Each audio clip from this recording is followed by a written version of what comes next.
looked up, I couldn't see the hand in front of my face. Mind you, I was in a room and the house had all the lights on. But when I looked up, it was completely dark, and I got this overwhelming sense of fear that I felt through every atom of my body. So one minute I'm in this dark place, and then this other minute I'm back in my body. I start to hear this voice. It was like this mocking voice, and it asked me, "What did you take?" Welcome to God's Voice Daily. I'm your host, Vladimir Proknevsky, and this is the channel where I share daily phone calls with people from around the world who've had real supernatural encounters with Jesus, angels, demons, and everything in between. Some of these calls go on to become full episodes on our main show called God's Voice Today, but here you will hear them raw and unfiltered, just the way they happened. So without any further ado, let's dive into today's featured call. Enjoy. Hello? Hello, is this Ashtan? Yes, this is she. Did I say it right? Yes, Ashton. Ashtan. I have a son, Ashtan is spelled Ashton, but you're spelling your name with an A, right? Ashtan. Yes, A and two N's. Cool. Awesome. Well, first, I want to apologize for calling so late. I am so behind schedule, but I just want to say thank you for being so patient. And I just glanced at your story, and wow, sounds like you have a powerful one. So I'd love to hear more about it. Of course. Yeah. Okay, we have 15 minutes, so I'm trying to make everything fit. Oh, you're good. You're good. Jump in. Well, so it sounds like you had a near-death experience, right? Am I wrong? Yes, I did. Tell me more. Okay, so it actually started. Well, I was at my aunt's house, and I went over there originally because it was my cousin's sweet 16 birthday party. So I was kind of in the back, just minding my business, and it was a lot of people kind of drinking and smoking back there, and so I went in the house and came back out, and a neighbor of mine, I've grown up with him since I was 11, actually. We're literally the same age. And he told me, I remember I went inside because I had a migraine, and this migraine, I particularly had it for like 3 days, and it was to the point where nothing was helping nothing was helping it go away.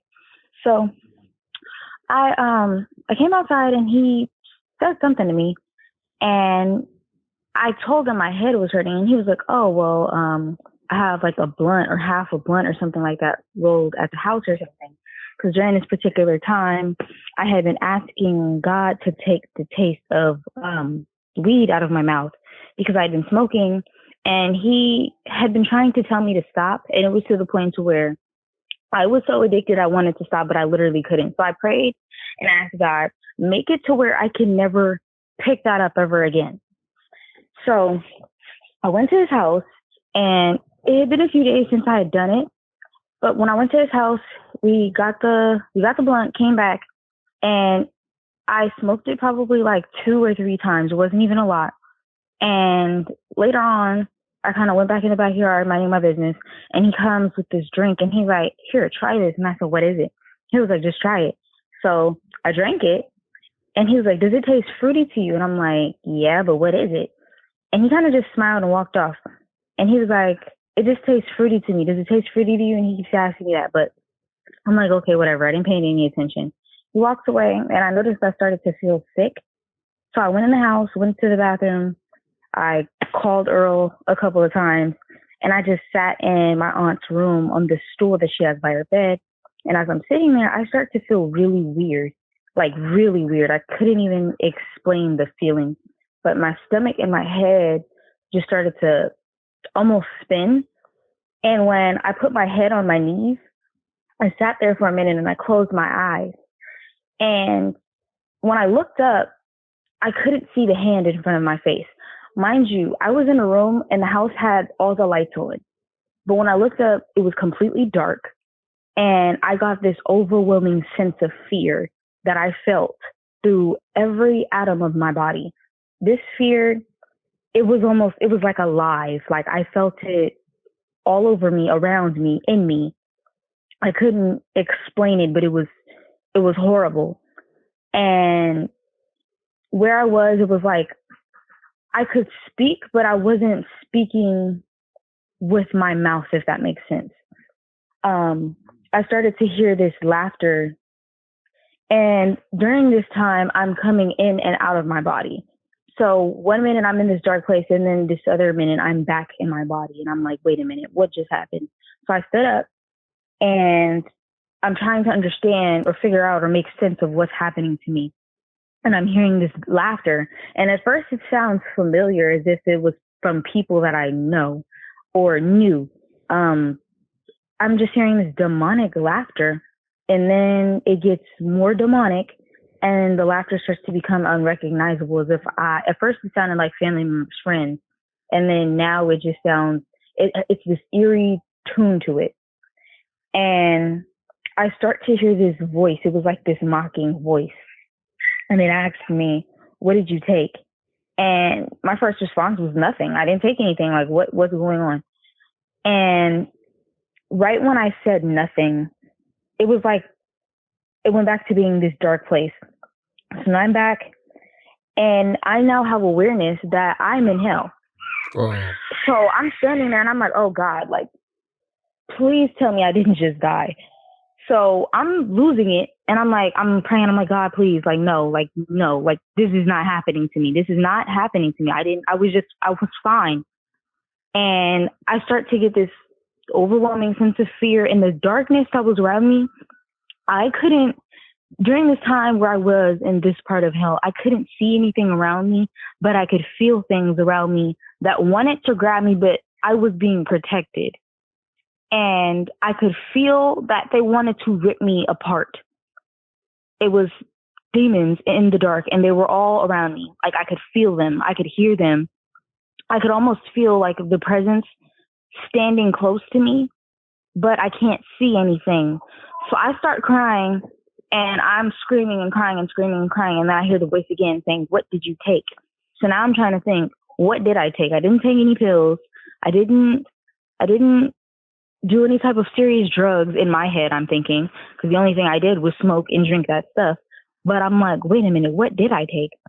So I'm like, nothing. Once again, as I'm trying to figure out what I take or what I had taken. And it was like I dropped deeper into the hell that I was in when I said nothing again, which now I know it basically meant I was dropping deeper into the different levels of hell, because there's different levels of torment. And because I had just lied, I went deeper than the level I was just on. And this is the second lie. So I hear it again. What did you take? So now I'm really thinking, okay, I had to have taken something. I know I smoked, but I didn't take any pills. And this is what I'm thinking that this voice is asking me, like, oh, did you take any pills to make you trip out or something? And I'm still like, I didn't take anything. So I'm lying to myself, knowing that I just smoked and I just drank whatever it is that he gave me. So when I come back into my body, I'm now thinking, oh my God, I did take something. What did he give me?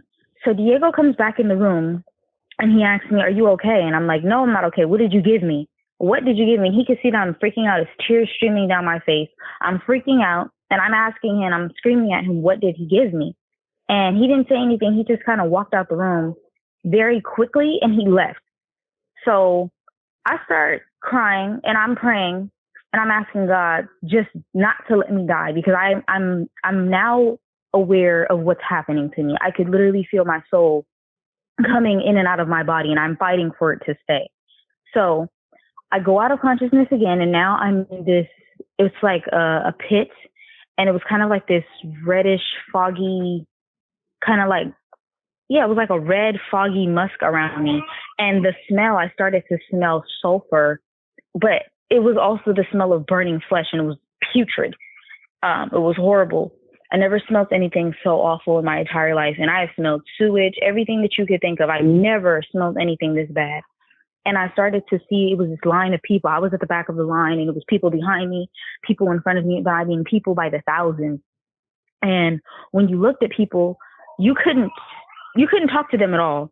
There was no communication, but you could look at someone and know why they were there. And I saw the sins of people while I was looking at them. And it wasn't like, oh, you asked them like, oh, what are you in here for? Like as if you went to jail or something, but you literally would look at them and know exactly what sin brought them to hell. And I saw towards the end of this line at the front, there were these big demonic beings, and they were dipping them inside of this. It looked like a witch's pot or something, but it almost looked like lava in this pot, and they were dipping people in the pot, like dunking them under there, like as if they were baptizing them, and they're laughing. And I'm seeing the skin on people boil off and grow back. And they're doing this multiple times, and the demons are just laughing and laughing, and I'm hearing people crying and literally gnashing of teeth because of the wailing there. If you've ever been to a concert, you can hear people screaming excitement for somebody, but can you imagine that many people or millions of people screaming in horror and terror because they are being tortured over and over again? It's a sound that you will never forget. So I'm hearing this, and I'm standing there, and I'm losing my mind. I'm freaking out, but I'm also in shock because of what I'm witnessing before me. And I'm like, God, please, I'm in this line. They're going to do this to me. And now I'm taken to another part of hell. There were people hanging upside down by, it looked like those butcher hooks that you see in like a butcher shop or something. They were hung by the back of their ankles, and they were being tortured. It was like their skin was being torn off by the layer and then growing back. And it was weird. It was like they were bleeding, but there was no liquid blood because there's no like water or anything in heaven. So it's like you could tell that they were bleeding, but it wasn't dripping the way that it would if you were in this part of the world, if that makes sense. But they were being tormented, and these demons were laughing, mocking people. And I now come back into my body. And when I'm back in my body, I'm on the floor in my aunt's bedroom, and I'm screaming and praying and crying out to God. And my aunt, my sister, and a few other people, they're standing over me, and they're like, Ashtan, what's wrong with you? And I don't know if they thought I was playing or joking or what, but they're telling me, get up, like, stop acting like that. What's wrong with you? They have no idea what's going on. Because I was just fine in the backyard, and then now I'm in here screaming and losing my head. So my aunt, she was like, oh yeah, she's faking and all this other stuff, whatever. My sister, she's like hitting me, telling me to get up and stuff. And I'm screaming, crying out to God. And I'm like, I need my mom. Because my mom, she was the only person that I would be able to explain what I was seeing because she's a believer. And I'm like, I need my mom. Like, I need to find my mom. So I stumble outside to the front yard, and I'm screaming and I'm calling for my mom. She comes out from the back. She's like, Ashtan, what happened? I'm crying. I'm like, Mom, something's happening to me. Diego gave me something. She said, what did he give you? And I said, I don't know. He gave me this drink. I drank it, and I started to feel really weird. And I'm telling her, and I'm trying to explain to her what's going on. And as I'm explaining to her what's going on, I'm pulled out of my body again. So now I am back in this hellish pit, and I'm just there, and I'm pleading for God not to let me die. And as this is going on, I come back into my body. She walks me down the street to Diego's house, and she tells his mom, she's asking his mom, where's Diego? Diego is in his room sobbing because he knew that he gave me something. So he comes out and he's crying, and he's like, I didn't do anything. But it's like, if you didn't do anything, why are you crying? But he felt, I guess, guilty. So his sister, she put me on the ground, and I'm telling her I don't want to be on the ground because to me, as they keep laying me on the ground, I feel closer to hell, like it was beneath me. So I'm telling them, don't put me on the ground. And as I lay there, I could feel myself. It felt like I was having an aneurysm. It was this sharp, exploding feeling in my head as she laid me on the ground. And I started to feel my body uncontrollably hit the back of my head on the floor. And I'm telling her, don't let me hit my head because I feel my body like about to seize. Never had a history of seizures, but I'm aware that this is what's about to happen to me. So she grabs a pillow, sticks it under my head, pulled back out of my body again. And now I'm standing in this room. This room, it was so bright. It was white. Everything around me was white, but it wasn't white like paper. It was like bright like a light. I've never seen a light this bright, and bright like surgical room bright, brighter than the sun. And there is this light in front of me, but I'm standing before the Lord, and he asked me again, what did I take? And I'm like, oh my God, like I'm standing before God. And I felt, if you've ever been a child and you know you did something wrong and you've gotten in trouble with a parent and you feel that guilty sensation like you're in trouble, it's like that times a million. So I instantly dropped to my knees and I'm like, Lord, like to stand in front of him when it says every knee will bow, you have no other choice. You have no other choice. You feel so guilty, so shameful, just utterly disgusting because of the way that you are as a person and because of your sin, to feel how great he is, to see him before you. And I didn't see his face or anything, but it was almost like a chair, but he was sitting in the chair, but it was a bright light. You couldn't see anything. And I start hearing Satan start accusing me, basically telling God why I should go to hell. And I'm like, God, no, please. And Satan starts to bring up every sin that I had not repented for. And he was like, well, she did this, she did that, she smoked, she drank, she was in sexual immorality, she did this, she did that. She said, she told you she was going to stop and she wouldn't stop. And he's telling God basically why I should go to hell. And it was literally like a courtroom. God was the judge and Satan was literally the accuser. Like he would have been the attorney that's basically trying to condemn you to jail, but in this case, hell.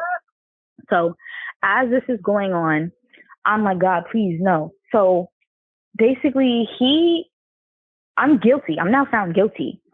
And right before the Lord says, depart from me, I was pulled back into my body again. And I start screaming. Because I'm like, nobody is seeing what I'm seeing. And nobody can understand the fact that when I keep losing consciousness, it is my soul literally leaving my body. And I can't get anybody to understand what I'm saying. So I am screaming. I'm losing it. And I'm like, God, no, please. And I'm crying and I'm praying. And I've never cried or prayed this much. But my mom, she helps me off the floor and I'm trying to like stumble out of the house and I'm crying. And as I walk outside, I see this bright, gigantic light.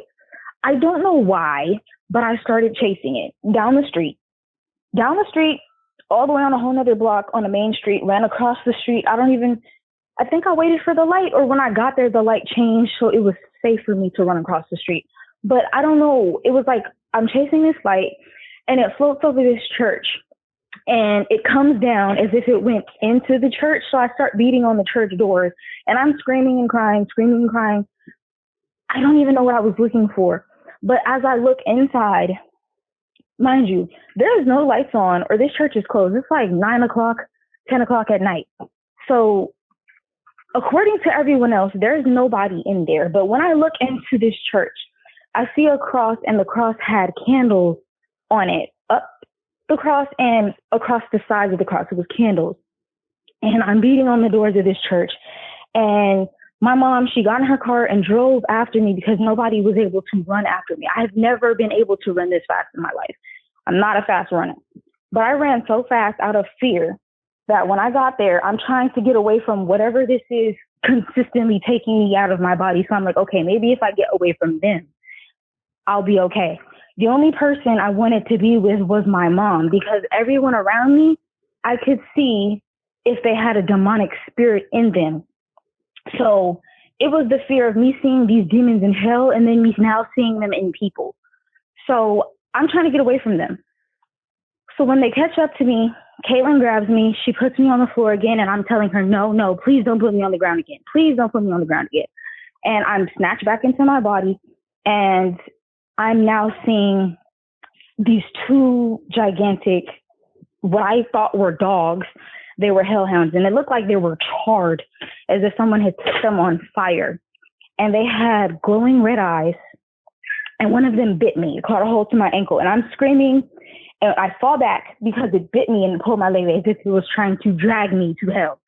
And I'm screaming and kicking, and I'm like, get the dog off of me, get it off of me. And my mom's like, I don't see any dog, and it's literally pulling me. So we're down the street, Kaylin pins me down on the ground, pulls down on my body again, and now I see these tall demonic figures. I could tell they were trying to be men, but it was like they had no eye sockets and no facial features, but they looked like men, and they were extremely tall. And they had on these robes that were dipped in blood. And they tried to nail me onto an upside down cross because they were making a mockery of Jesus, because I knew who Jesus was. So basically, when you go to hell as a Christian, they torture you and they mock you, and they will literally crucify you the way Christ was crucified, as a mockery, because it's like, you shouldn't be there. You knew who he was.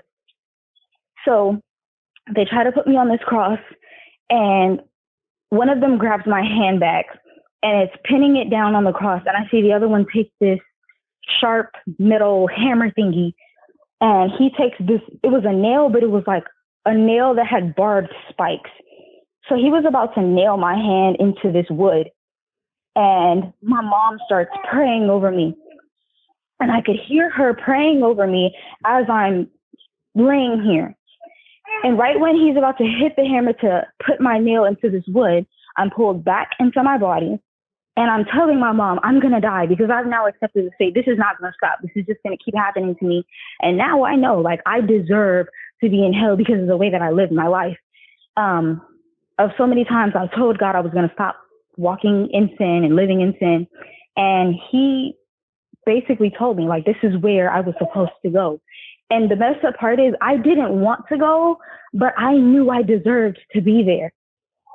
So I finally accepted the fact that that's where I was going to go. And I'm telling my mom, I'm going to die. I'm telling her, I feel myself dying. I am dying. And she starts crying. My sister starts crying, because they finally realize that I'm not playing. I'm not kidding. My neighbors start crying. Everybody's crying. And I'm telling her, I'm going to die. I'm sorry. I'm sorry for being disobedient to you. I'm telling my sister, I'm sorry for always fighting with you, because we used to fight a lot as kids. And I'm telling her, I'm sorry. The girl that's holding me down, I saw a spirit of homosexuality on her. And it had been attacking her for a while, but I could see it. And I'm telling her, Kaylin, don't be gay. And I'm crying. And I'm just basically saying my last goodbyes. And I'm like, Mom, I'm going to die. I'm sorry. I love you. And she said, I bind the spirit of death. And the light that was coming down now towards me, it stopped and it disappeared. And right when she said that, the paramedics had just got there. And they came, and I just felt, it was like it stopped. So I'm now feeling my soul basically come back in line with my body. So I feel really weird. And they come over there, they start shining their lights in my face and stuff. And he was like, I think he said my pupils were dilated, meaning they were really, really big. And he was basically saying that I was about to go into cardiac arrest. So he needed to get me on the stretcher. And when she said that, everything kind of just stopped. And I remember feeling this burning sensation on my ankle from when the dog bit me. But because of everything that's going on, I'm trying not to pay it any attention. But I looked at the paramedics, and it was 3 of them. And it was something about them. They had a heavenly glow. I've never seen people look like this. They were really tall, and their presence, their aura, it was such a beautiful, calming feeling. I have never felt like this from people. And my mom looks at me and she says, do they look weird to you? And I'm like, they do, but I didn't say anything. I'm just looking at her like, they were literally glowing. And I asked one of them, and he laughed at me, and I said, are you God? And he said, no, I'm Gabriel. And my mom looks at me again, and she's like, what? Like, are you like, what? It was just something that she's knowing that what's happening to me is spiritual. So when he said that he was Gabriel, of course, the first thing that you think of is the angel, which later on was revealed to me that's who he was. And it was 2 more, but this one, he was the one that was doing majority of the talking. So they put me in the ambulance, and they're basically trying to check my vitals and make sure everything is okay. They're strapping these things onto my chest to make sure that they're not going to have to shock me. And they're asking questions. They're asking me questions. They're asking my mom's questions. And I literally can't respond, because I heard the voice of the Lord tell me not to say anything, that he wanted to show me something. So I didn't say anything. And he takes me into this vision to where I see my body laying in a casket. And I'm looking at myself from above, like another point of view. And I'm looking at myself laying in this casket. And I see my mom and several other people in a line to see this casket in this church crying over me. And he revealed to me that he saved me because he wanted me to tell other people how real hell was. And I start crying because I just realized, like, what happened to me, it wasn't the stuff that he gave me. It wasn't the weed that I smoked because it wasn't even a lot. But I was literally dying. I was supposed to be in hell, but he saved me. So when we get to the hospital, they start pumping my system with fluids, trying to figure out basically what caused what happened to me. And I was having an allergic reaction to the codeine that he put in that drink. And I didn't know I was allergic to it. So the combination of that with the marijuana, it was literally killing me. So they flushed my system. And as I'm laying in the bed, my leg is still stinging. And I'm telling my mom, my ankle is burning. And she said, you saw a dog that was biting you, but there was nothing. I said, I know what I saw. Something bit me.